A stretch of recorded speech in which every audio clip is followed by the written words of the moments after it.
Hey guys, and welcome to another episode of Woke by Accident Podcast. It is a weekly chat about socially conscious topics impacting the culture. On this episode, we are joined by Sambaza, host and creator of the Sambaza Podcast. So the acronym is called BIKE, B-I-K. So type in B for right now if y'all can follow. So B is for budget.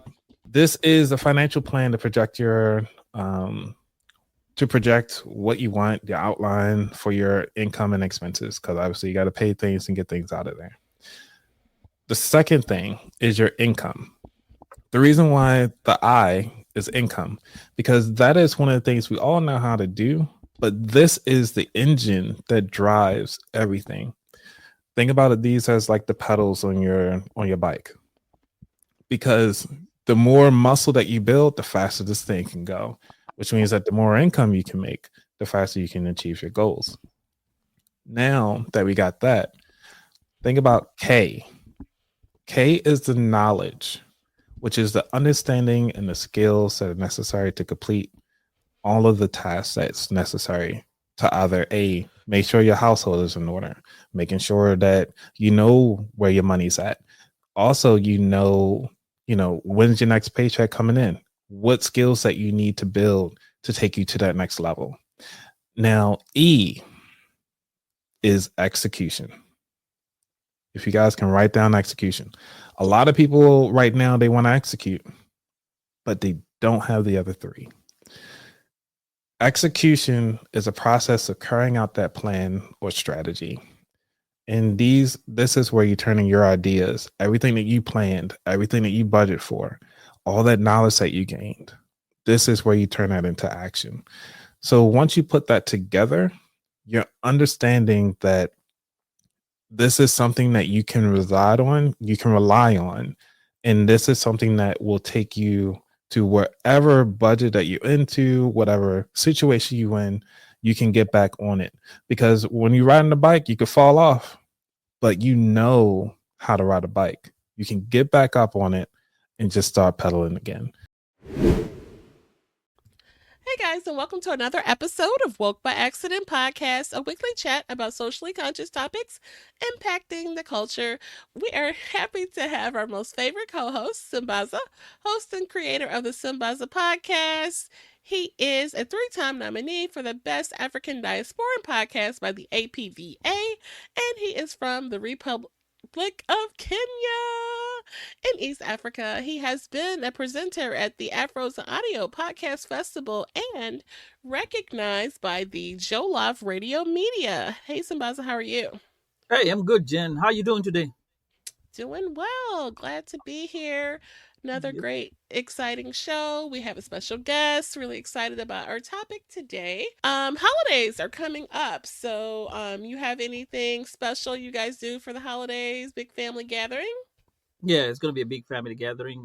Friends are gonna show up, and I think, yeah, that's how it is. We have a lot of families, and guess what? I got this T-shirt, Pod Pops, from the Afros and Audio. We're still repping stuff from Afros and Audio.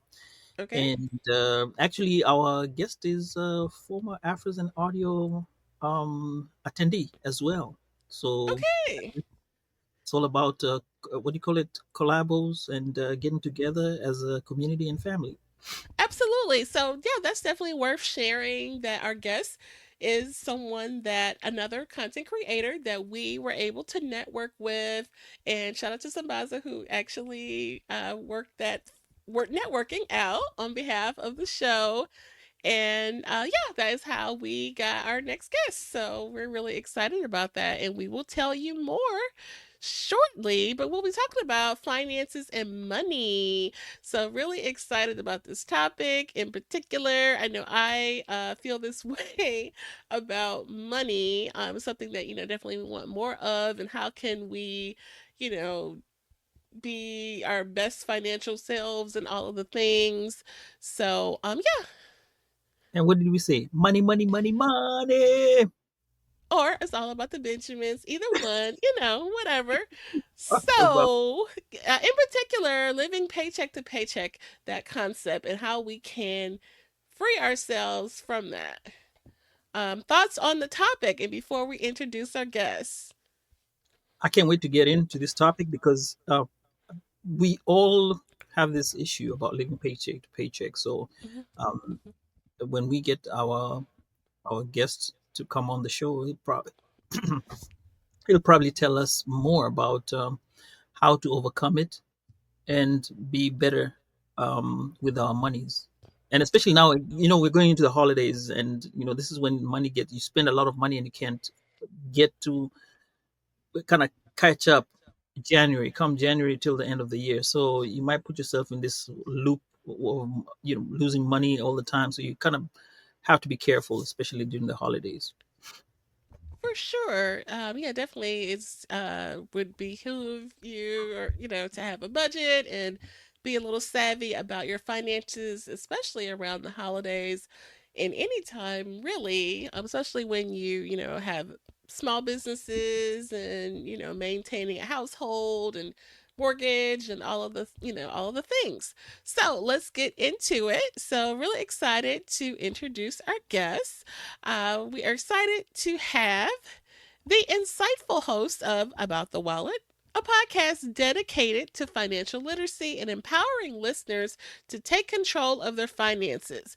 So, our guest began his journey on the east side of Baltimore, where he attended Baltimore City College and grew up facing the challenges of poverty firsthand. And through his experience, he has developed a deep understanding of financial struggles that many people encounter, like the paycheck to paycheck lifestyle. Now he is using that insight to educate and inspire others on their path to financial wellness. And we are really excited to hear about his story and how he has made it his mission to make financial knowledge accessible for all. With that, Mr. Anthony Weaver. Hey, what's going on, everybody? So thank you guys Hey. so much for having me on the show. Yes, welcome. Yeah, so if you want, for everybody that's new to me, first off, my name is Anthony Weaver. I'm the host of the About That Water podcast, where we help the sandwich generation build confidence in their finances, and so that they can actually talk about money, spend money, and make money confidently. So that's what we do. Nice. Sambaza. Yeah, he's on mute. Now, excuse me about that, but I got it now. So, welcome to the show, and I really appreciate you coming on. Thank you for taking your time. Now, I want to welcome everybody who's in there right now, talking about the guests that we have or the guys who are online listening in. Please feel free to say hey, and you can say your name and where you're from, and ask any questions. Please feel free. So we'll jump right into it and ask this question. Can you define what it means to be living paycheck to paycheck, and why so many people are in that situation today? Well, first off, that's a loaded question. Because when it comes to living paycheck to paycheck, it doesn't matter how much money you make. And by definition, is that you are pretty much living is exactly what it is. It's like as soon as you get your paycheck, you're giving it a name and paying your bills directly. Sometimes it's a good thing, sometimes it's a bad thing. For me, I look at it as a good thing because then you're doing zero-based budgeting. And with zero-based budgeting, which means that you're actually giving each dollar a name so that you can actually have it go towards your savings. You can have it go towards your childcare. You can have it going towards your vehicles, your lunch, your dinner, whatever. But that means at the end of the day, when your check comes in, you now gave it a name. And by hopefully the next paycheck, you have $0. So now that you're waiting for the next check to come in to go ahead on and do the same thing. But there's also a lot of cons against that because you get surprised events that come through. And that's where the emergency fund comes in. So if you put that part of your zero-based budgeting, it's okay. You can have your snack fund on the side. You can have your emergency fund on the side. I think I have about I have like 5 different bank accounts right now because I like the zero-based budgeting process.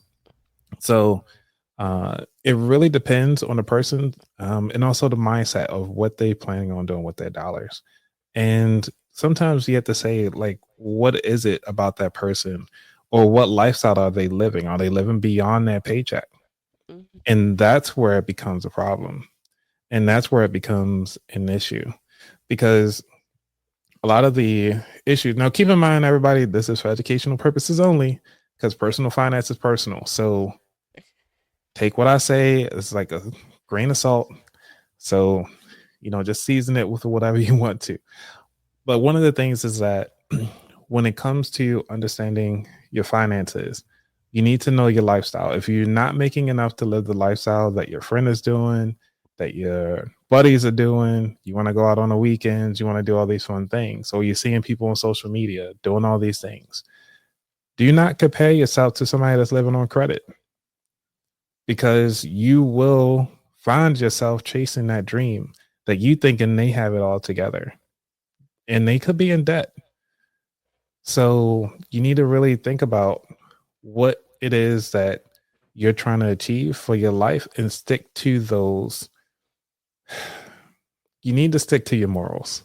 At the end of the day, just stick to your morals, set your boundaries, and you'll do just fine. So that's why I say it's a loaded question, only because it depends on a person's finances and where they want to go, and are they really meeting their needs for their family.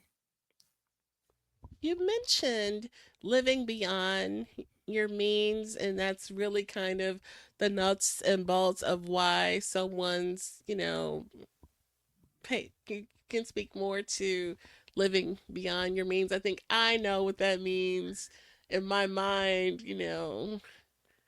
Yeah, so living beyond your means is, there's more month to you. I mean, there's more month than your paycheck. So you'd be like, man, where all my money go? It's like, that's the first thing. You feel like, man, I thought I had some money. You at the grocery line just swiping, like, this is all I got. And that's it. But also, there are sometimes, depending on your bank, if you don't set up those barriers and those boundaries for yourself, you need to put this Mm, thing on child protective mode, meaning there are no overdraft fees. Like, you can actually, a lot of the banks now allow you to turn that off so that you do not over withdraw from that mm, particular account. Or you can actually have it automatically pull from a different account. So if you do the zero based budgeting, like I do, you can actually have it pull from your emergency fund or your snack fund or whatever fund that you have available, so that it can continue on with that withdrawal. Now, for me personally, I'm a credit card person. I do not like using bank cards. I don't even know where my debit card is at, honestly. But I know where every dollar is at. I just don't know where the card is at, because I use the credit cards heavy. I'm a points okay. guy and Yeah, yeah, cashback yeah. stuff. Yeah. So, but Okay. yeah. Oh, that's interesting because Hmm. um, I worked at a bank before, and I don't know if this changed this time. Like you said, things have changed a lot.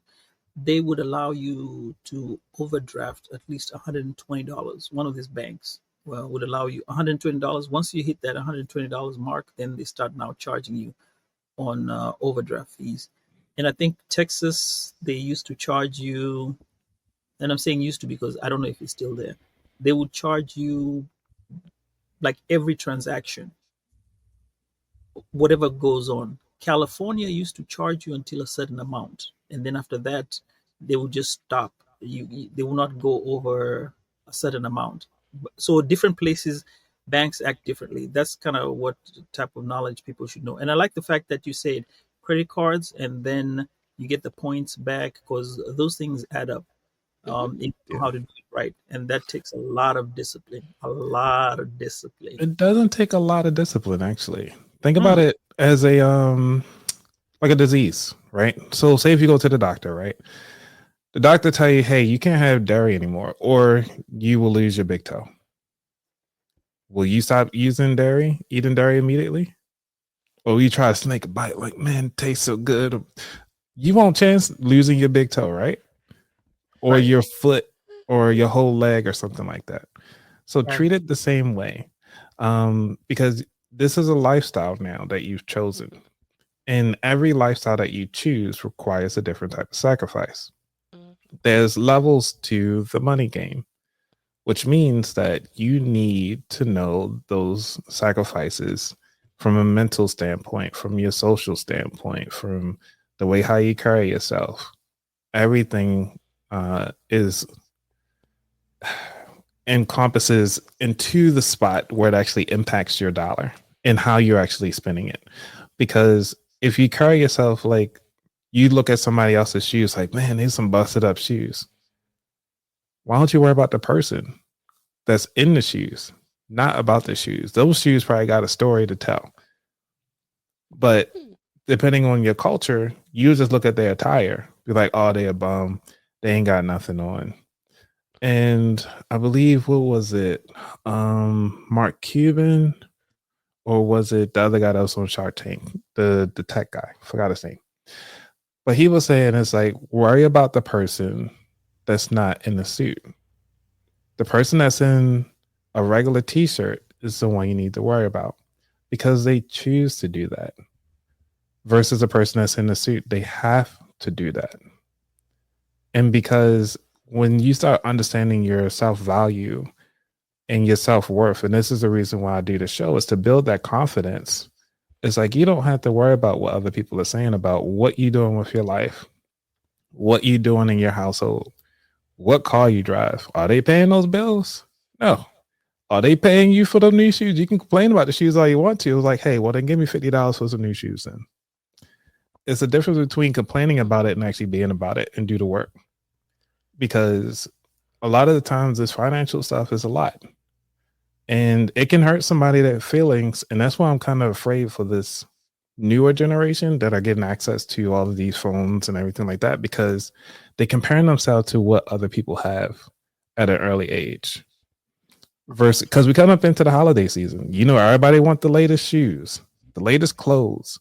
They looking at what does somebody else have tech wise, but is it in their budget? Is it going to move? Because I don't mind if somebody want to get like the latest cars. That's what they like.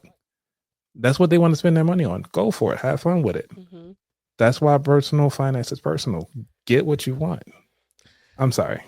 You know. No, So, preach.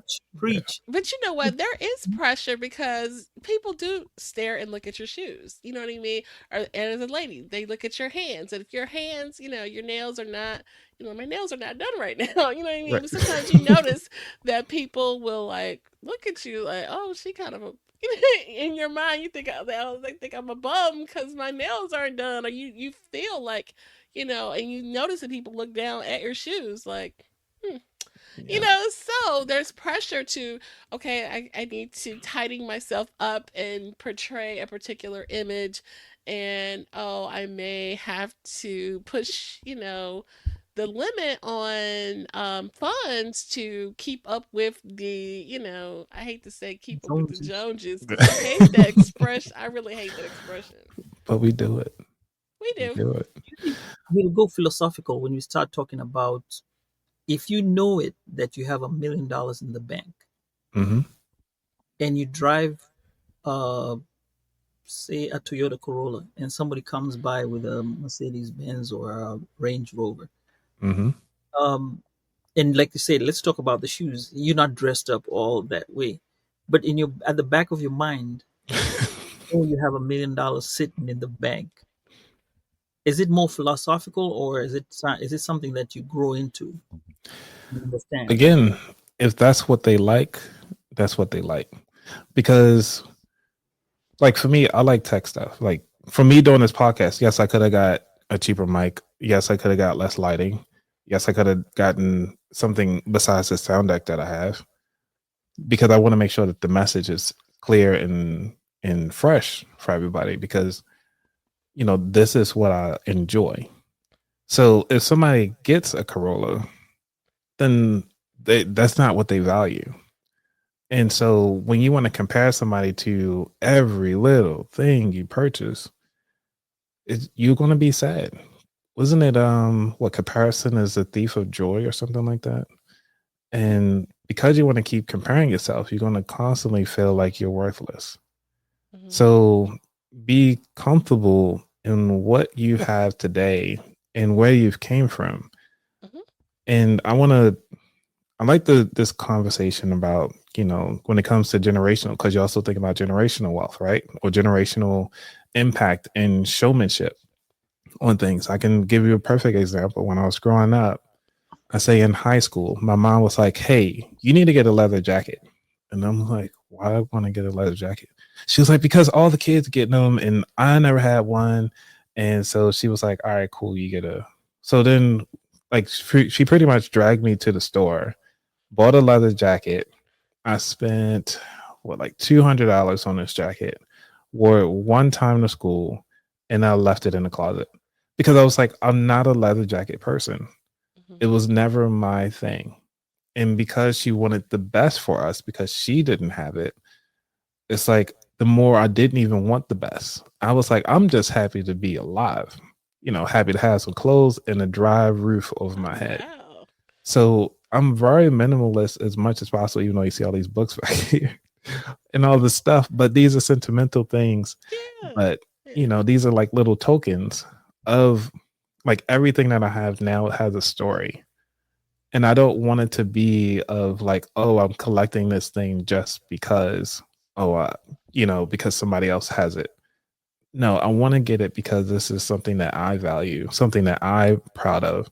And then surprisingly, people were like, "Oh man, that looks really nice." Like this this thing, this vest, I say at least is about 12, 13 years old now. And I Okay. had this thing, this back when Target used to make good stuff, but good quality stuff. Come on, Target. Right. And like most of my clothes I get from the thrift store. So it's like, Okay. why compare? It doesn't. But the thing about, you have to find that confidence in yourself to say it's okay to not have what somebody else have, and I'm happy with what I have. So, and that's, it just all goes back to really finding who you are, where you want to be, and are you aligning, hey, just like Taylor was saying, Taylor says journey through finance, says align your money with your value, and that's exactly it. Make sure that you're focusing on your value, what you're adding to yourself, and just keeping your mental space together. It's the best thing you can ever do. Because from a guy, come on, Sabaz, you Yeah. know, from a guy perspective, a woman could look amazing, but if she's constantly nagging you, asking you questions, like, bro, can I just get a break? You will go have a long drive just to get some peace instead of Hmm. dealing with the constant stuff that she knows are pushing your buttons. I will say that. And you said something. I don't know. You may have said it in passing, but you may not realize. But it just touched me right now. You said something about your mom getting you that leather jacket because she thought you needed a leather jacket. I've done that same mistake as a parent. My son used to Mm, love Skechers. He was a Skechers dude all the time, and I was like, "Why don't you get yourself some Jordans? Because I mean, Jordans are expensive. Why don't you get them?" He still was on. He was on. Yeah, he was on the Skechers deal until when he turned about 11, 12. Then now he's talking about the Jordans. He's Giannis, and he's into Giannis, not even the Jordans. He doesn't want a Jordan. He's into Giannis. So I think sometimes even us, the generation, we have to be careful what we teach our kids. Yes, I want my kid to look good. I want him to look great. I don't want him to look like, yeah. But I also have to be careful about what I teach him. Sketches mhm. of shoes. Wait, Let him Sambaza, learn. you made your son get Jordans? Is that what we heard? That's what it sounds like we hearing. You wanted to spend that money, right? Yeah, I was gonna spend that money for him, get Mm, some Jordan, get some other shoes. But he was into Skechers for a while, and then when he grew up, he kind of he got in himself, and then he changed. But his shoes are not very expensive. He'll get shoes that are not too expensive, but it's not like I'm the one who's making the choice for him. He made the choice that he wants those shoes, and I kind of like that idea that you say that people may not have caught that as us parents, even like right now, we're still going into the time, like maybe even when we go into the festive seasons, or even when the school years start, when you're buying for school uniform for those kids who are allowed to wear clothes, different type of clothes. Kind of watch what you drive your kids to wear, because yes, it might give them a good impression, But then again, are you making them money conscious? They're gonna. Mm. How are they spending it? Okay. Yeah. So that's what I was trying to allude to, with the with your mom and me being a parent as well, having done Mm. that. Yeah. I Because I think. was an Air Force One guy Oh yeah. growing up with shoes. Okay. Yeah. Okay. Until the song came out and then they got popular, then they jacked the price up. Because the Air Force Ones, they used to be so cheap. I would say like Yeah. $30, $40. As soon as the song Air Force One came out, I was like, bro, why they $70? I just stopped buying them. I went to Canvas shoes. I was like, give me the Converses. I'll take some Converses for a while. The Converse are now That's expensive. funny. That's why I started wearing those too. Now I got some no name brand boots, like some Chelsea boots now. I'm like, I got Chelsea boots that's not even leather, it's like some pleather or whatever. Like those are my boots. Okay. Wow. Well, So some I new think inserts though. we can take a break right now and go to the comments, Jen, because I see we have a lot It's of a people. lot. Yeah, we got a lot of people there to talking today. So, in the beginning we asked people to say where they're from. We only got one person, but let's go through it. We Where have you? Vern, Elevate with Vern, and that's Vern. She up in Um, New York. Welcome to the show. Yep, welcome to the live, everybody. Then we got Ed Campbell. Ed Campbell says peace and love, family. And we'll go on to Journey Through Finance. That's Taylor from Atlanta. Yes, Mm-hmm. you you knew the assignment. You followed the assignment. Looking forward to the conversation. Yes, and she says I'm also a financial coach. You can throw in some words there, and we'll also go with whatever you're saying. We'll add it.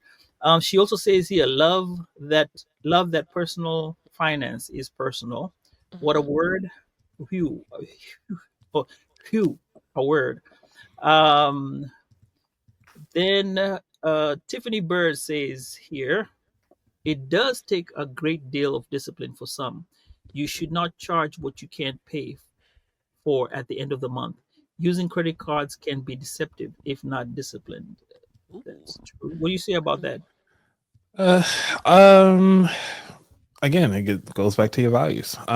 Because starting out, again, my mom, back to it, she got me into credit cards. She was like, yeah, we're going to go get you a credit card. We went to Zales, got my first credit card, and it was like a pinky ring. And I was like, because she was like, yeah, you got to get a ring and you got to build your credit and stuff like that. But again, she knew about what you call it, authorized users. Mhm. So for those of you who have kids and never heard of this, every credit card out there will allow you to add an authorized user to your credit card.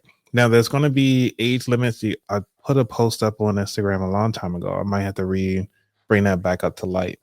That shows the different ages per credit card. So, like Amex can allow somebody from the age of 13. You got, I think Chase can do like the age of 8. You can actually allow your children to build credit with the credit cards that you have, so that by the time they're ready to get their own credit card, they can get tens of 20 thousands of dollars versus credit. Versus what I had to do was to go out, get my own at 18, and I'm starting fresh credit, which means that I have no history. And because you don't have that history, let me pull up right quick because I'm not too keen. I don't remember all of the percentages. So let me Mhm. look that up right quick. Oh, sure. Because I know history has a big impact on what it is. Credit history. I forgot what it's called. Score factors. Sorry for the wait.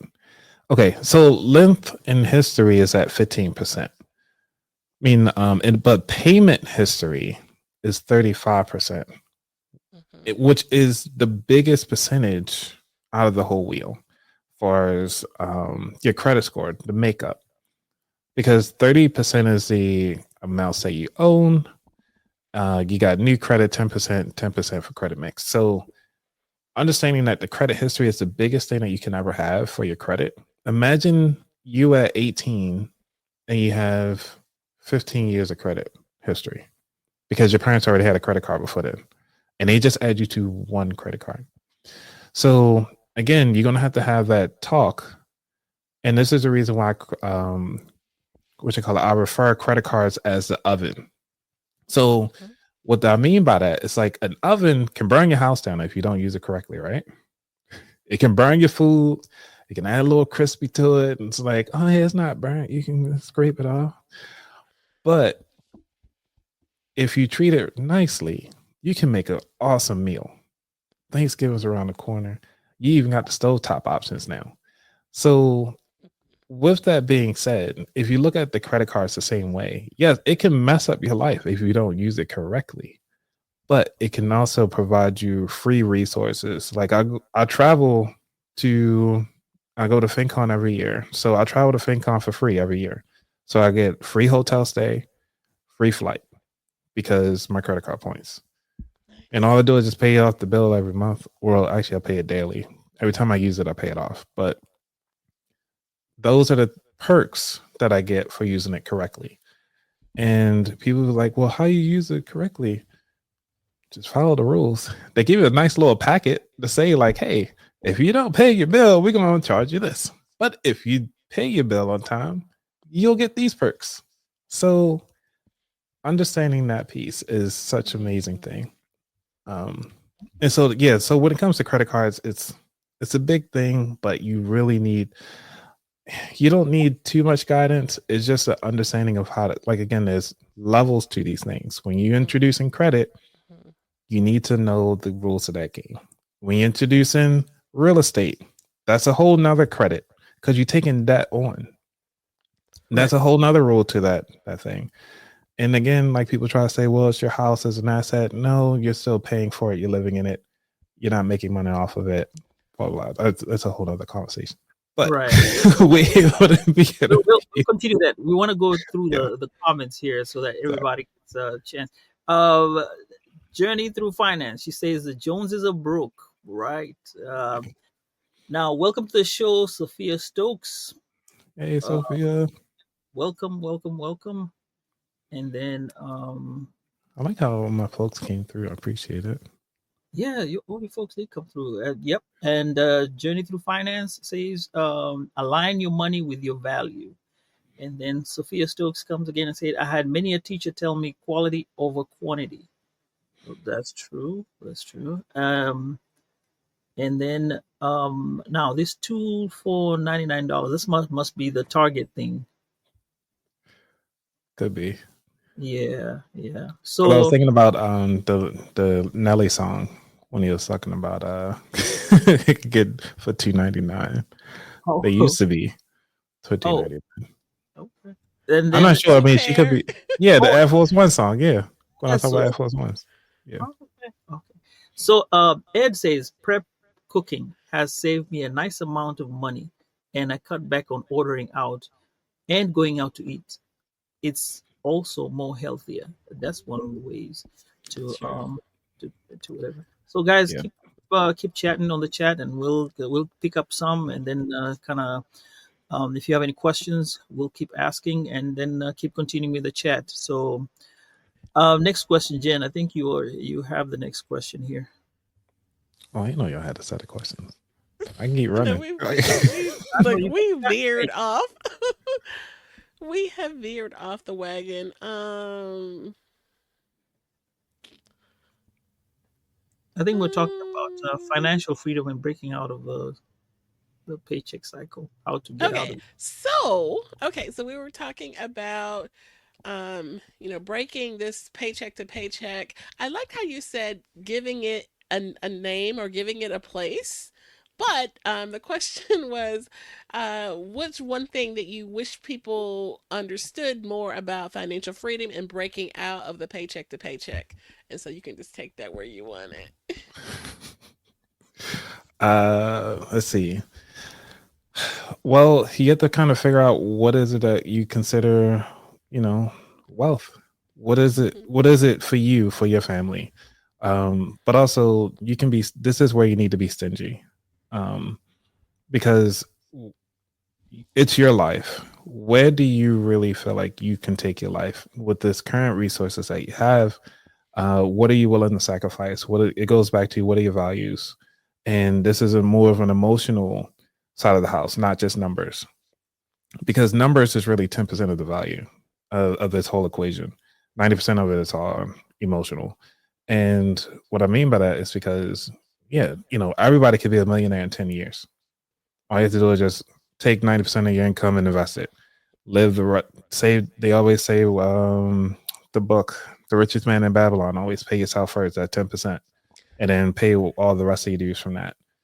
So, and 10% of your net value, not gross. So, if you're looking at your finances, just right off the rip, you can you can reach any of your financial values if you just stick to your numbers and ride it through. Meaning, if nothing happens, again, this is when everybody has this breakthrough, they try to say it like in this little bubble. But again, life is not a bubble. It's everybody else's bubbles bumping into each other's bubbles. It's like it's a mass chaos. So how do you actually build those barriers first? Which is mean that you need to learn how to say no more. You need to learn how to say yes to things that value to you most. That is the best way to actually, those are the two things to really help you get out of the rat race of the financial churn and burn. Secondly, I mean, Ed brought up a good point. This is where I kind of deviate from that a little bit. It's because saving, you only can cut but so much. Because if you got $100, okay, cool, you know how to save $100. But do you know how to grow $100? And that's where I want to change people's mindset from. It's like you cut everything down to the bare minimum. You done followed the feng shui thing. You done did Marie Kondo folding and kicking things out your house that doesn't add value. You did that. Now what? How do you add value to your life? What is value now that you kicked out all the things that don't bring you joy? But now let's figure out the things that do bring you joy and bring more of it. And if money is one of those things that you feel as though it allows you to bring more joy into your life, meaning you're going to have more time with your family. That's what a lot of people want to do, especially when you get a newborn. You got that 6 months or 4 months. I think it's like 4 months now for maternity leave. For guys, I think we get like a month or two for paternity leave. And that's it. But after the child gets to like age 1 and 2, what are you doing? How are you taking your time out of your day in your life and things that you say you value family, but yet you're working all the time? How are you actually making that change to make that happen? And this is where going back to your values and your feelings, what is it that you really want to take your life to the next level? So in order to get out of it, you really need to sit down with yourself, really sit in that dark place. It's okay. Think about yourself as a plant. You're a seed. You're buried underground. You're growing your roots before you show your face and let the world hit up against you in any which way. But you know you're stable and you're grounded in your values, so that when you look at somebody in that Benz next to you in your Toyota Tercel, I mean, I even went even further with the Tercel than the Corolla, but you got to understand, like, hey, it's cool. I'm on a mission. I'm gonna get to where I need to be. I've seen, like some people say, like, I've seen the world. I've been to France. I've been to Greece. But the person with that Benz that's sitting next to you probably only went down the street. They only know their neighborhood and maybe their state, but they haven't been to any other state. So these are the things that I want to, those are, once you figure out those, you can easily get through anything you want. So I'm going to generalize something. You talked about the values and everything, and I think I may have a question regarding, like, when is taking vacations, how do you take the vacations? But I think now when you say you put a value to how the vacation is taken, let's suppose somebody here or who will listen to this is full of debt with credit cards. They're overwhelmed and they're living paycheck to paycheck. What are the practical first steps that they can start to building up a financial cushion and financial freedom? Again, it's, if you want to go by the numbers, because at this point you already find it like you're emotionally frustrated. If you go by the numbers, take $1. If you can put $1 to your savings account and just say, you know what, this is the start of my financial journey. Is saving that $1. Put that $1 off to the side. Start paying your bills. Do what you got to do. Pay the minimum. Then you put the second dollar in for your next paycheck.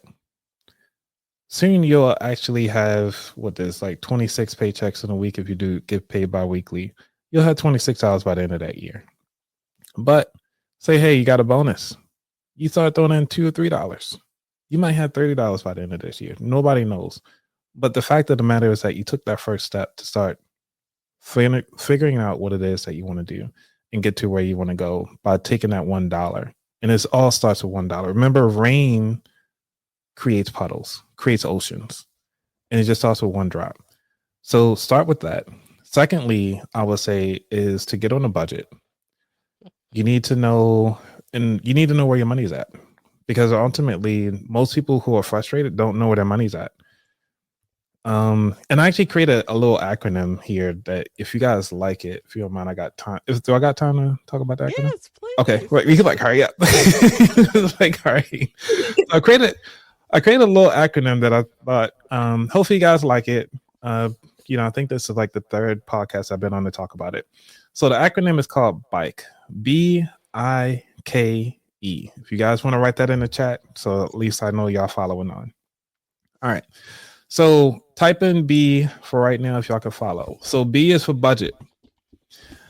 This is a financial plan to project your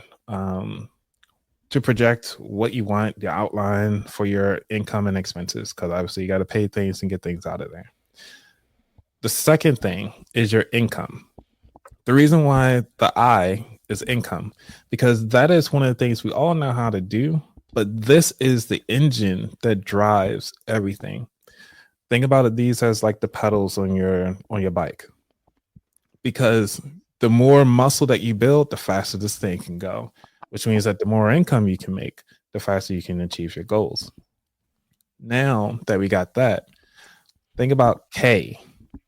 K is the knowledge, which is the understanding and the skills that are necessary to complete all of the tasks that's necessary to either A, make sure your household is in order, making sure that you know where your money's at. Also, when's your next paycheck coming in? What skills that you need to build to take you to that next level. Now, E is execution. If you guys can write down execution. A lot of people right now, they want to execute, but they don't have the other three. Execution is a process of carrying out that plan or strategy. And this is where you're turning your ideas, everything that you planned, everything that you budget for, all that knowledge that you gained. This is where you turn that into action. So once you put that together, you're understanding that this is something that you can rely on. And this is something that will take you to wherever budget that you're into, whatever situation you in, you can get back on it. Because when you're riding a bike, you could fall off, but you know how to ride a bike. You can get back up on it and just start pedaling again. So this is an acronym that I really want, that I created because I like riding bikes. So, I was like, let me come up with something like this. And I really like this. So I love that. Yeah, I love that. It is. Super dope. Yeah. But yeah, I just wanted to leave that with you all. I know time's coming up, but I at least wanted to make sure that the people who lasted this long and got here, I just want to make sure you got that. Oh, thank you. Thank you. And then we're veering off a little bit, but I just felt compelled when you were speaking, like, it really is emotional. A lot of the choices that we make are, hit you in some kind of emotional way. I had a coach once upon a time, and I didn't stick with it. But one thing that it was a lot of mindset conversations about, like, kind of like that rich dad poor dad kind of mindset. How people who spend in this kind of way have that concept of like, oh well, I've always been broke, so, or I always like never had no money before, or like you said, I'm in my true sale and I ain't never been nowhere before. You know what I mean? Yeah. Would you ride with Neo if he was in a Geo? Right. Like, look. And then Not the Neo rich the Geo. dad, speak to that, Yeah. So, ride with Neo to a Geo. Um, it's sad for this community. And this is the reason why you'll see. I'll use churches as an example. Churches are a staple in most African American communities, right?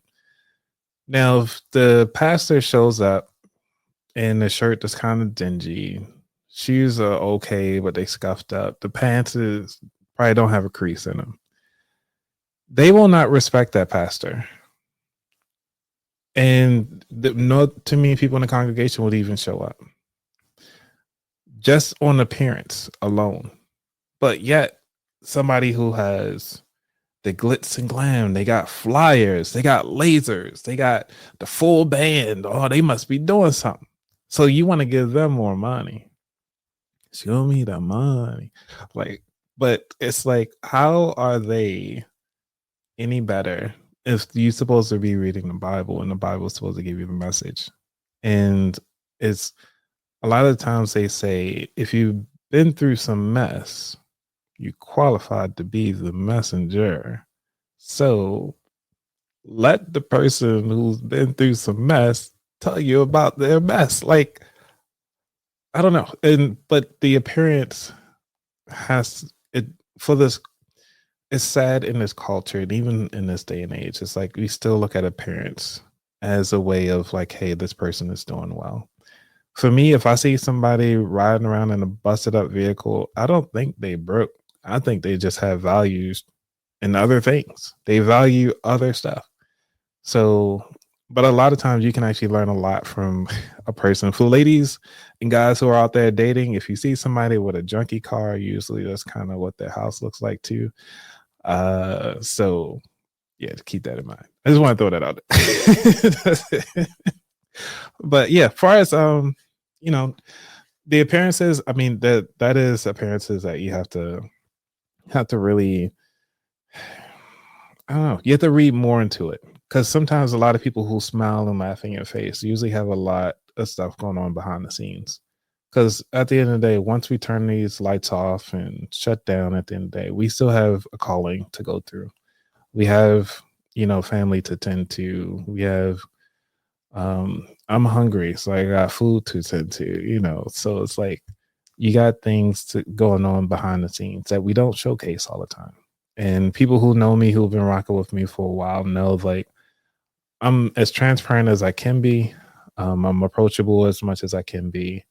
And if I'm taxed out, I'll let you know. But for the most part, I'll be there. Okay, that's nice. That's nice. I really like whatever you've preached to us on, and like somebody through the mess should be your messenger. We're gonna go back to the house. Okay. Ed had a question, and he says, "I have stayed in an Airbnb where the owner of the house lived there also. It was also another entrance, into the house. So in this case, it was an asset to the owner." I guess that was a question. How would you look at it? Would it be an asset to the owner, or what would you call it? You're still paying for it. Like they still got a mortgage to pay. It's like at the end of the day. I mean, I guess it's another stream of income, though, right? So is it really? Because they still got the mortgage. Until the mortgage is gone, that's income. Because sometimes the pay is more than the mortgage note, right? Like if you had a rental per month. Yeah. But I'm thinking about the overall. You still owe, the bank still owns your house, right, until it's paid off. So that's what I'm saying. Like once you move out of the house and now it's its own entity, you can go rent somewhere else. Then now it's an asset. But if you're living there and all these things, it's like if that person in that other room in that Airbnb sets it on fire, like you're not going to collect renter's insurance. Like, do you get homeowners insurance?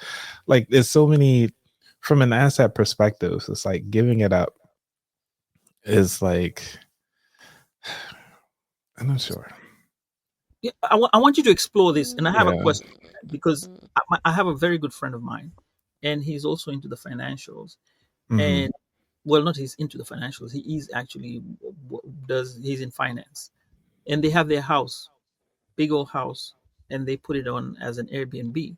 From what I'm understanding, is they're making more out of that Airbnb when they want to whereby it pays off the mortgage. And that's what I'm saying. If it's going to pay off the mortgage and you're still living in the house, except when you have to leave off, and even when they need somebody to come in there, like say for example, if they're coming over a weekend, they'll just go out and stay in a hotel. And they say even with staying in a hotel or even staying with friends over the weekend, they come visit. They visited us as well. At the end of the day or at the end of the year, the amount of money that they have spent on the house vis-a-vis what they've earned from the Airbnb surpasses the Airbnb money surpasses what they're paying for mortgage or what comes out of pocket from their mortgage, so that they're making some money out of it. Now that's Yes. where I think we're kind of looking at, is that an asset or is it going to be a liability? I would still call it a liability. Mostly because you still got to pay for it. And also at the end of the day, it's like until you own that house outright, that's where I'm looking at it as. It's like it's still, even though people, because you can place value on anything, like the shirt that you have, even though it's from Pod Ops, that can actually be an asset. Like everything you can put under the umbrella can be tangible and intangible assets. But I'm looking at it from, I guess, from like more likely an investment opportunity. Because like some people will say, I think there was a story. I'm not sure if you guys heard about it, but it was a long story. Trying to make it short as I can. It's like a fisherman was out there having fun fishing, and he's going to catch some fish. A businessman see this guy like, hey, why don't you turn this to a multi business and catch more fish and so forth, so that you can go head on and just spend more time with your family instead of going out fishing. But the guy enjoys fishing. That's what he was doing. He was doing something that he enjoys. And so he was like, well, why am I doing all that to come back to do what I'm doing already? And that's one of the things is like, yeah, you can go ahead on and rent this thing out. And yes, it's paying more than what your monthly mortgage is. But until that house is paid off, what are they going to do once the house is paid off? They're going to continue to do the same thing. They're going to sell the property, or they plan on living it forever. What is the end goal? And that's ultimately what I'm getting at. From an asset perspective, most assets you want to sell those off. You want to give those away to kind of, why are you holding on for them to be like a family heirloom and then put that burden on the next family member? Like, what's the end goal here? Right. And so from an asset perspective, it's like, that's the reason why I call it more of a liability, because you're still living there. And at the end of the day, if that house goes up, now they got to go back and go try to find something else. And it's more than likely not going to be the exact same. It's not going to be in the same conditions. They probably either got to pay more and so forth. So it's a whole cycle, but it's a risk in everything. And like I said, there's levels to it all. It's just how do you want to categorize it? Because some people who want to get into real estate, they was like, oh yeah, I make $200 a month. Well, per door, who cares? Like, I can get $200 from the stock market. Like, I just today, it was up by like a couple thousand today. And I was like, oh, that's great. So it's like, do I want to go out and just get this real estate property just to do the same thing to make less, put the hassle and everything like that? So it depends, goes back to your values. If you see what they're doing is exciting to you, go for it. I know millionaires that rent. They talk about it all the time. They prefer renting because they like to travel. It's really depends on your values. But from the asset perspective,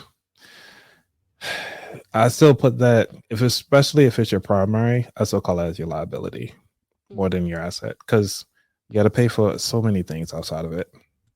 That's why Journey to Finance says living there is a sublease. LOL. Yeah. Oh, and Denise Moore from the Healing Session, Heal and Empower, has just joined us, and she says, "Hello, Hey. family. Fire Hey. emoji. Welcome, welcome, welcome, welcome." Now, I got a question with regard to savings. Mm-hmm. Um, They say black women, and I'm going to say it out there, black women have this secret pocket money they keep out there somewhere. Jen, I know you have it somewhere there. There's Not all the black women, women. but not gonna say they're gonna say no, but we know you have money hidden somewhere. That piggy bank of yours that everybody says. Let's just say it has $50,000. Would you Mhm. recommend to leave it as $50,000 cash, or yeah, Jen, is fifty What thousand black woman? You talking about Big Mama's TV or what you? thousand? What black woman? Look, I'm going on You mute. just thought everybody out, right? She went on mute. $50,000. Mhm. That piggy bank. Would you suggest it to sit there as $50,000, or would it be $50,000 invested in stocks, bonds, something that will create money going in back and forth? It depends. Every financial person will tell you if they are truly looking out for the best for you. It depends, because when it comes to having that $50,000, dependent. So the reason why I say depends, like take a nurse for instance, right? During the pandemic, a nurse, even if she could spell nurse, got a job, right? If they can put on a smock and just push somebody from one room to another, they got a job. They were making hand over fist money. Now, take somebody that was in the art industry who does marketing and so forth. Ain't nobody was open. What are you marketing? You lose that job. How many more months do you got to wait to get another job? It might take you a whole year. Do you know your monthly expenses? It could take that whole 50,000. So that's why I say it depends. Depending on the industry, depending on where you at. I know it's not the answer you're looking for, but it's the if somebody that's really looking out for your best interest, that is what they're going to look at. It's like, hey, what is your industry? What is your monthly expenses? And what is your next value? What are you going to do if you were to lose this job today? Okay. And I don't know where that example came from. We're talking about people living paycheck to paycheck. The No, no, average no. person don't got no $50,000 stashed $50,000 away in right Big from Mama's paycheck. TV. So no, we talking about people who they can't ride Oh with Neo god. because he ain't in the Chiefs. I'll Look, tell us, oh, we ain't got no money, we ain't got no money. But every time they say, oh, they got a piggy bank somewhere hiding. And Journey to Finance say never heard such a thing, and she's laughing about it because because you made that up. You putting out their secrets, dude. That's what you're doing. yeah, that's what I'm doing. Everybody should have a. I think well, when you're talking about that from a Mhm. married perspective, because marriage is a business. I don't care what nobody say. Marriage is a business. Ooh. Um, that's my opinion. Uh, everybody should have their own savings account, separate and outside the marriage. Me personally, that's what I think. Some religious people, we had this argument, well, not argument, but this discussion, words mean things. Had this discussion on my show about, combining finances versus keeping them separate. Depending on, again, it depends on your family values. Had one lady, she came on it, she did a call in. I'll allow people to call into the show. She called in and said it took 7 years for her husband to finally do the joint account thing. As soon as he did the joint account thing, I think with a year or two after that, she was able to retire him from his job. Wait, what? Yep. So she does her own cleaning business. Oh So wow. yeah. But the thing, I think we're talking It's about. variables though. It's variables too. Yeah, it's a Because lot of it. Yeah. yeah. So okay, so and I would like the ladies in the chat to chime in on this. Which option would you prefer, or which one are you thinking of, or which one works out best? For me, or for us, we have 3 accounts. There's a one major account that all the money goes to, all the paycheck goes there, and then there's some that goes on the other side. I like people who are taking the middle road, and then everyone has their account, and then so they have their monies to spend on their own, and this is whereby you have like for me, I'd say this: if I want to surprise my wife, I can surprise her. When you buy her something as a gift, she'll see, oh, um, it's It's right there. They just bought something from Target. It's for our anniversary. You see, so where's the fun in it? It kind of throws some things off. And then now this is a podcast for another day. And I'd be happy for everyone who's on the chat to kind of come back in when we're doing this podcast. It's talking about people like me. I'm an immigrant, and I subscribe to Kenya. Like you heard in the beginning, I'm a Kenyan, and as elder of the family, like I'm the oldest family member at that part. I've inherited the I've inherited the responsibility of having to take care of whatever's back there. So that comes as a challenge when you have a family here and you have to take care of, I can say a family also back in Kenya, or assets that are there in Kenya. That can create a huge dynamic in your marriage and your finances. And like they said, most marriages get broken up when the finance comes into play. But aside from that, Can I add into that? uh-huh, The only reason why it breaks down is because they're not having the tough conversations comfortably, like and often. Because if you have the conversations often, it's like, oh, it's not a surprise. Oh yeah, we know that he was going to do this. Okay, and you knew the stipulations that were going to happen with it. Are you going to go back to your family in Kenya? Okay, well then divorce it is. You know what the stipulations is. That's why I said marriage is a business. You signing a contract. This is a contract that you put with her, with your family, to say, hey, I'm gonna be the man in the house. These are the things that I like to have, and these are the things that she likes to have. These are the things that if we have kids, this is what the kids are going to have. And also when the parents get older, what are we going to do with the parents? Are they going to move in the house with us? Or are we going to build another UAD in the back? Or are we going to put them in a nursing home? This is all in the contract. Also, if for any reason that you decide to get a divorce, that's another contract. You got to have the prenup or the postnup. These things got to be written down, because once you break up, those assets can be split in half if you're not careful. But if you put that in a prenup, postnup, or even if y'all just have a mutual agreement, y'all wrote on something and somebody just sat beside you or whatever, and like, hey, I witnessed y'all talked about this, that could be your contract too. And it can be held up in the court of law.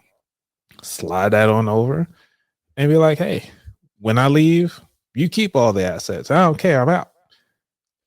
That all has to be written and understood. So once you have that conversation comfortably and often, you don't have anything to worry about when things hit the fan. So it's Well, not such an yeah, issue. you have I'm to sorry. have communication Yeah. and discovery of those types of things.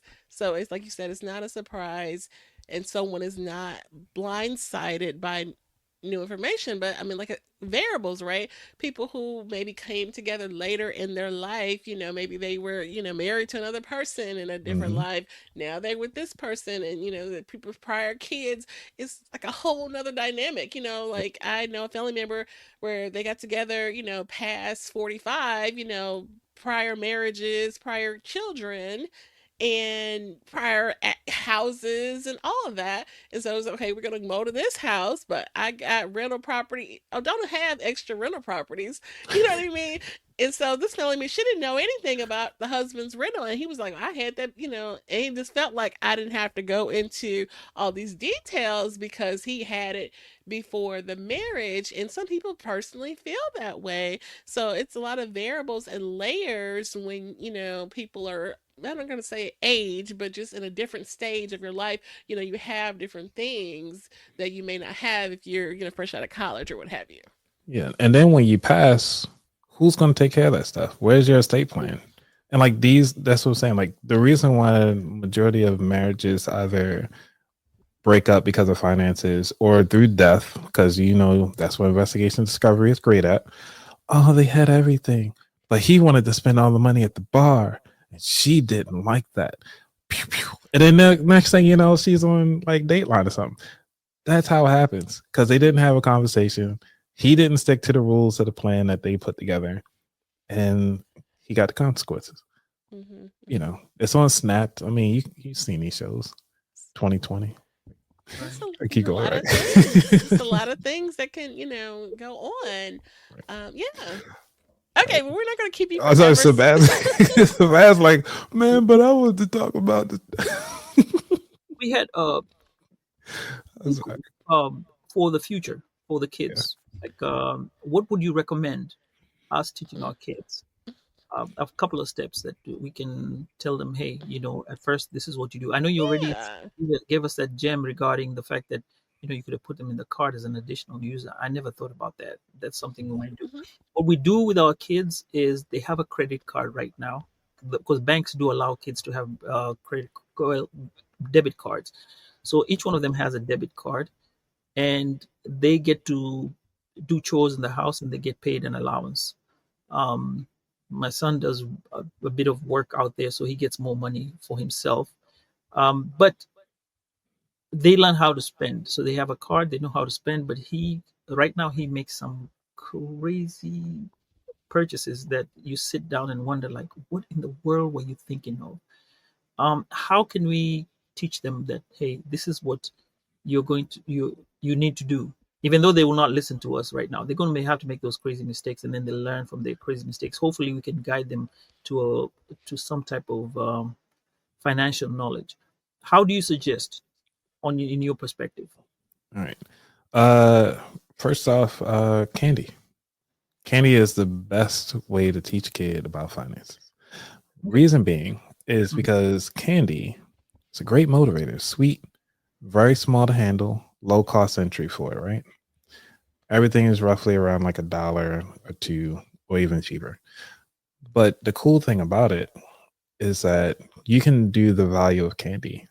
So take the fun size Snicker, right? I think you can only get those in bags or in like the little sleeves or whatever. Or you can get like the big bags for them. Or you can just buy the single bar of Snickers. I'm using Snickers as an example here. And you can say like, hey, well, let's look at the price of this candy.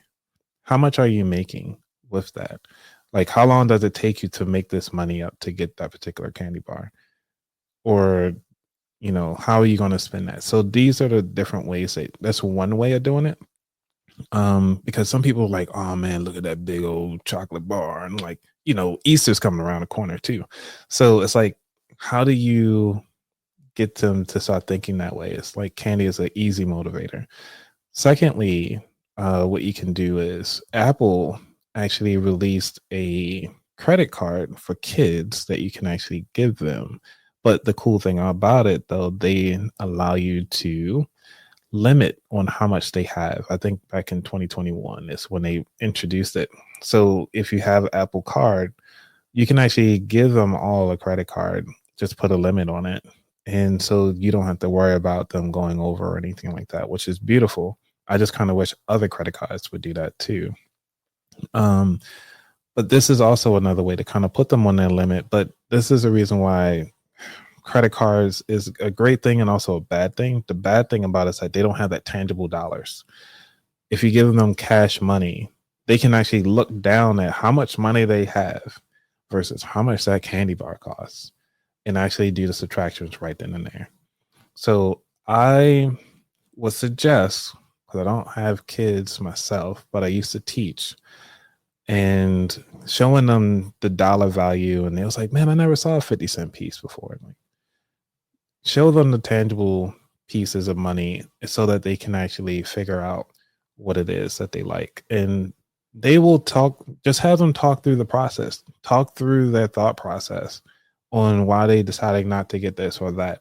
And I want you as a parent to, while you're going shopping, is to talk to your kid on why you're getting this product versus that product. Why are you getting this laundry detergent? Oh, because my mother used to use this detergent, or because I saw this on TV or something like that. But does that really impact you? Or are you doing it for a financial thing? So that's why I said it's like mostly we're going back to the emotional side of the house, the information that you're giving. But again, what are your motivators for buying something versus their motivators? So share that info while you're out there. And okay, so I'm going to tell you this story. And there's a game, this NCAA football. It's not been out there for a long time, just came back this year for the first time. So normally I don't buy the games until time for Thanksgiving because they have that Friday deals. Yeah, But Black Friday. Yeah. games, football, soccer, and basketball. Each game is $70. Oh, Comes okay. brand new. It's $70 minimum, unless you're going for the special one. Okay, Yeah. so if I get it around Thanksgiving, I'll be paying $90 for 3 games because each game is $30. But if I to buy them when they release them, that's 170 $210. Right. Well, NCAA comes out and it's that weekend, and we go. My son gets some money, and we're driving back home, and he says, "I have to get it," and I was like, "Dude, can't you wait till Thanksgiving when it's $30?" He's like, "No, I don't want to wait that long." And Mhm. I'm like, "Okay, look at it this way: you're saving this money. The game, you'll still play the game on and on and on, but it's that instant gratification that he had to have it then, because for him, he'll play it now when he goes to class or when he goes to school and people are talking about the game. Yep. He can't play the game because he has to wait between, I think it was now July Now. Yeah. till November, when he has to wait and then buy the game at that time. So people will keep telling him about the game, what happens about the game, and he had already been watching videos on YouTube about the game. So I think this is where the time, instant gratification, while with delayed Delayed gratification, gratification. Yep. right? And I couldn't convince him, and I told him, you know what? That's your money. You earned it. You spend it, but There you you go. know, It goes back to, what do you value? If he value video games, but then he lacks on like clothes wear, like how you said, the shoes aren't really that important. If his video games is his thing, video games is his Mhm. thing. You know, if because he will know those sacrifices. In playing video games, they'll teach you that because it's like, hey, you need to save up these amount of coins to buy this particular amount of gear. You need to go to work. You need to put in that effort to get this amount of money to move to the next level in the game. So he understands that proposition. It's just now that he's putting it in real world and he's telling you exactly what he wants when he wants it. And it seems like he's been doing that a lot for you and you're just not listening. That's what I'm getting out of this. Because he was like, yeah, I like these shoes. No, you're going to get some Jordans. right. I like this game. No, you're going to wait till November. Are there anything else you doing? Like, you need a session? Like, Now it's Need going to a be parenting. session. It's parenting, and I think I'm thinking about it logically. And at that point, I was, for the clothes part, I was thinking of it as, okay, I want you to look fresh, right? But then again, his choice. right. The mama told me, look, just let Now, him be. clean clothes don't have to be like the top end brand, just have Right. them look clean. So yeah, so that one he's changed. He's even that's a whole A topic. girl will change them easily, but yeah, He just changed. The only thing he needs to do. I won't say that, but there's one thing that he needs to do. But the other part, now for the games part, now that he's spending his own money, I think now he's learning, and I've learned, instant gratification. If that's what makes him happy, and he's worked for it, and he's willing to spend his money yeah, and use it for that matter, then fine, that's on you. So as a parent, I'm learning and teaching, and I guess being a dad and a coach are two different things. So yeah. if he was to come and you be his coach, I think the delivery would be different and the acceptance will be different as regards to coming from me. You know, Yeah, you bringing up because a book that I used when I was teaching, and I tell everybody who has kids, and if they have like hard time either communicating things to them or just trying to get them to listen, the book is called "Listen So Kids Will Talk." Actually, yeah, "Listen So Kids Will Talk." It's a yellow book. You can get it on Amazon. I got it from a digital copy. If you got a library card, you can get it for free. Just get the audiobook. But I highly recommend it mostly because it gives you a lot of examples of providing a open, I guess we call it like a safe space, so that they can actually come to you when they have questions and you can actually ask them like, so tell me more about this. Or I used to hate when teachers used to do that, but now I understand the value of it because it's like, well, I just told you about it. Like, they want more information. It's like, okay, well, you're excited about it. Tell me more about it. Instead of getting upset and stuff like that, and like, hey, a kid might come in and it's like they see you doing something, but they want to run up against you and stuff like that. Like having that moment and taking time to step back to actually say like, hey, this is what I need you to do. This is something that I want you to understand, and really listen to them and see what they have to say. You'd be surprised on what they come through. Okay. Yeah. It's very, very interesting. And I see Journey to Finance is shocked and she's laughing about it. Glad you're enjoying this show. I know we were talking about living paycheck to paycheck, but hey, this is it's evolved, and I think But like it's saying a lot of gems, right, Jen? it is. It is.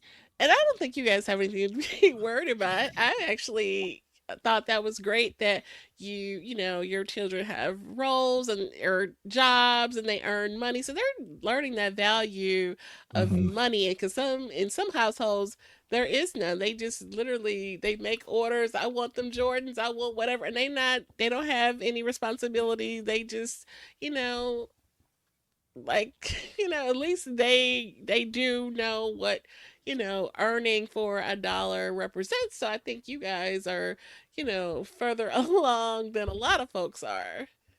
I think at one time, this I'll throw this in. At one time, he had to do a presentation as to why he Mm. needed some Air Jordans from to his cousin, his older cousin, and then he explained why and gave reasons, and yeah, he got it. Hey, well, I mean, it's great with storytelling because that's another Yeah, thing that a lot of people leave out. Storytelling. It's like it's very important. Well, I talked about that on the panel. It's like you need to use that to get what you want, and if you can tell a great story, you can get pretty much sure anything you want. did. Yeah. Right, right. Now, you have given us a lot of information about finance, and I really like the fact that you were talking about it and then you did it in the Afros and audio. Thank you so much for being part of that community. And if not for you, if not for meeting you there, I don't know how we would have met. So True. thank you for showing up at that community. I Yay. was an ambassador. I believe I'm still an ambassador. I've not been fired yet. So I'm an ambassador for the Afros and audio, and I want to thank you for being there and giving out the special information that you gave out. Because if not for your storytelling, we would not be here. You telling the story about how we can take care of our personal finances. So from us to you, thank you so much on Oh, behalf of Afros and thank you. audio. Say thank you for Absolutely. your communication and you taking your time actually to be out there. That was awesome. Um, but before you go or we finish up on anything, let's talk about how people can reach out to you and kind of tell us about your podcast. I know you talked about we've given you this raving introduction about your podcast, but right now on your own. And I see that mug back there. You did Yes. give somebody a mug for asking the first question. He beat me to it. I had a All question, but right. Ah, I'm gonna try that again. Yeah, he did. Imagine, and I'm gonna try that again next time. Hopefully, you're gonna be giving mugs. Well, I might give a hoodie out next time because I got a lot of merch, so I'm just trying to do different things. Yeah. ooh. But Oh, also, it's hard to do hoodies because everybody has different sizes. So I don't have like a one Mm, size fits all hoodie. So the mhm. mugs were a little easier to do. Oh, okay. awesome, awesome. Yeah. All right. All right. But let's go with your podcast in your own words and how we can reach you. And yeah, there you go. Cool. So one of the ways that first off, thank you both for having me on the show. And Yay. actually, it was awesome meeting you guys in Baltimore at the Afros and Audio. So definitely shout outs to Talib for putting that together. Yay. Um, One of the things that places, as most of you will follow me now, is that you can follow me at About That Wallet on all social media platforms. Instagram is where I'm most active. I am very active as well on X or Twitter at About That Wallet. And I go live every Thursday at 8 p.m. Eastern Standard Time. Gotta make sure I get these standard times in there. Eastern Standard Time on YouTube, Facebook, and also do X as well. And I'm also on LinkedIn. I'm trying to get better at that. But all in all, you can find me there. And thanks. Oh, and definitely check out my newsletter. So I do a monthly newsletter. I'm working on my November newsletter. You can sign up at aboutthatwallet.com/newsletter. I'm putting in a lot of information in there. So I'm doing chat GPT prompts. I'm doing taxes in there. You getting things, quotes from other podcast guests, shows what's coming up. I try to give some gems that you can actually utilize today, from budgeting tips, some new investment opportunities, as far as like what is a basis point. Like, so these are things that I kind of talk about inside my newsletter. And so, yeah, if you want to keep up with me, see where I'm at, learn some new things, sign my newsletter. Yep. That is I think amazing. I've signed up. I've signed up, so I'm excited. I'm next. I'm next. I like the fact that I want to give you flowers, because people don't give out flowers like talking about it, but we're going to give you flowers for the fact that for your show, you did your own artwork and put it out there and had people joining in from your channel. And I would like to extend this again over and say, hey, next time, maybe another time, you can come and we still talk about finance. The podcast is always open for us to have this conversation again. Financing. I had a great time today. So with that, I'm going to tell Jen, hey, take us home. And Anthony, if you have any other final words. Okay. My final words is, make sure that now that you know what a bike is, make sure if you fall off, get back on it. Because once you fall off, you're giving up. And I don't not want to see you give up. And if you feel like you're giving up, please reach out to me. Let's go on and get you back up on there. Absolutely. Anthony is also a financial coach. Oh, yeah. So, look, I might need to get on a payment plan. So then we can talk about that later. Let's do it. Let's do it. Yeah, because yeah, I got some concerns. That's what we have. Look, I'm trying, the multiple streams income, slowly but surely. I got a little side hustle, but everything is not curling over the way it's supposed to. The way you wanted to, right? Yeah, I bought floor tickets to Beyonce a couple years ago, and I'm still hurting because look. All right, we ain't gonna talk about that. Okay. Hey, do you talk about podcasting? Like, can we probably talk about podcasting in terms of, and we'll give it for another show where we talk about podcasts and how they can earn income, and kind of reference how to make income, because you're already doing merch and stuff like that. Maybe talk about how you change yours, talking about in a business perspective, how you kind of, you know what I'm talking about, right? Yeah, yeah. We do another show. I like our listeners, and especially those podcasters, to come out and listen to how they can elevate their podcast using their finances, and how to wiggle around and get into these spaces where they will make money off of their podcast, not just going or content, just content in general, right? Right, yeah. Right. Mm-hmm. And how you're gonna spend. Look at yourself as a business. How to spend money. How to leverage the amount of money you get, and what do you do with this and that, stuff like that. So I guess that'll be a conversation for another day. Sorry, you have a lot of things coming for you. I don't know. Yeah, I do a lot. It's just I fail a lot too. So that's the thing. Like, people like to say, like, all right, cool, you failed. Like, no, tell me how you succeeded. It's like, I'm still failing. Like, give me a chance. Remember what you said, mess. Talk to the person who went through mess, because they will be a great messenger. It can turn around, it really can turn around. So every time you fall, like, there's a come up, so I've seen it time and time again. So just because you're down doesn't mean you're always down, you know what I mean? So yeah. Awesome. Okay, well, I want to make sure if you wanted to share something else, but we appreciate you again. As Sambaza said, you're welcome here anytime. And all right, and thank you guys for joining us. Everyone who joined in on the chat. If you're catching us on the replay, we appreciate you. The audio episode will be up soon, and we hope that you found today's conversation inspiring and enlightening. Please consider sharing it with friends, family, colleagues. Our collective awareness and advocacy play a crucial role in creating positive change. So please stay tuned for more engaging content, and we look forward to continuing these important conversations in the future. So for Woke by Accident, Sambaza collaboration, we thank you guys. And Anthony, stay tuned for our proper goodbye. And everybody else, please take care. Peace. At this time, we're going to go ahead and conclude the episode. We greatly appreciate you listening. We invite you to follow us on social media. On Instagram, it is Woke by Accident Podcast. On Twitter, it is Woke by. On Facebook, it is Woke by Accident Podcast. We also have the new website up, www.wokebyaccident.net. Please check us out. And also follow us on all of your favorite streaming platforms. And please leave a review and share feedback. You can also reach out by Gmail, wokebyaccident@gmail.com. And every time you listen, we appreciate it so much. Thank you for listening and take care.